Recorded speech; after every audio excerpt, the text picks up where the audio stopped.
En introduction, je dirais que la question de l'innovation est toujours un petit peu difficile. Elle n'est pas plus facile quand on parle de l'insertion.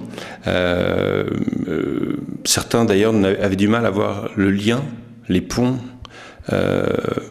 qu'il y avait entre innovation et insertion, et notamment parce qu'on est dans l'immédiateté, dans trouver du travail tout de suite aux gens en insertion, on est entre guillemets la tête dans le guidon, et du coup on a du mal à faire le lien, alors qu'il devrait exister. L'innovation devrait mener à l'insertion, et l'insertion devrait mener à l'innovation. Entre guillemets, ou plutôt de manière plus explicite, les entreprises innovantes, on va dire créatives, devraient inclure des personnes en insertion, et les SIAE ne devraient pas considérer que l'innovation ne fait pas partie de leur champ des possibles, devraient considérer qu'effectivement elles sont elles aussi éligibles à l'innovation et devraient s'y mettre.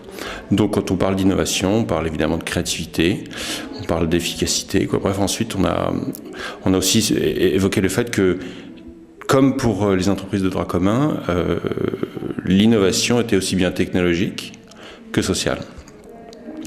Ensuite, cette question innovation-insertion, on s'est rendu compte que les SIAE ne pourront pas participer à l'innovation si elles ne parviennent pas à renouveler leur positionnement. On travaille un peu comme on travaillait une trentaine d'années en insertion. Je force le trait exprès. Il y a évidemment eu des évolutions. Le RSA est arrivé, beaucoup de choses sont arrivées. Mais en gros, les métiers restent les mêmes. Et on a du mal à en sortir. Et donc cette question de positionnement, il faudrait résoudre plusieurs questions. Celle de la professionnalisation de la branche de l'insertion, des SIAE.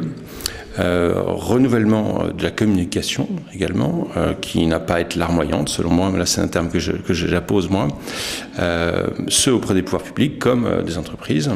Il faudrait d'une certaine manière rétablir la fierté de l'insertion, et peut-être, là c'est plus une image qu'une vérité,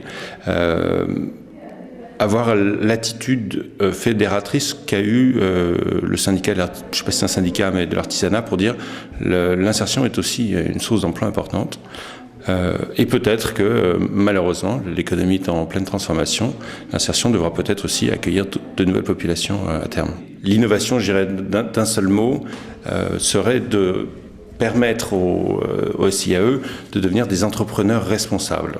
Ça va un petit peu avec l'idée de fierté que j'évoquais tout à l'heure, c'est l'idée que finalement on est dans un modèle économique où on n'est pas uniquement tributaire des pouvoirs publics et des subventions qui vont avec, mais on est capable d'être des entrepreneurs.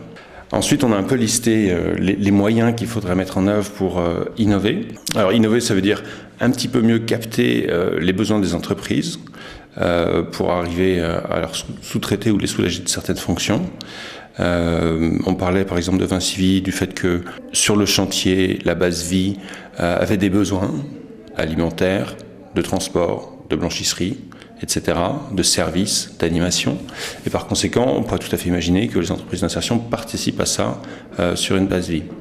De la même manière, quand dans le projet du Grand Paris, on va construire 68 gares, les 68 gares, elles aussi, vont générer une activité. Et par conséquent, il serait normal que les entreprises d'insertion y participent. La deuxième question est celle du financement. Financer l'innovation de l'insertion, 3 petits points, de manière innovante, ça devient assez compliqué. Est-ce qu'on ne pourrait pas créer une structure qui porterait l'innovation à destination de l'insertion par l'activité économique ? Donc de créer une sorte de syndicat pour le porter. Il faudrait aussi améliorer le temps de réaction de l'administration.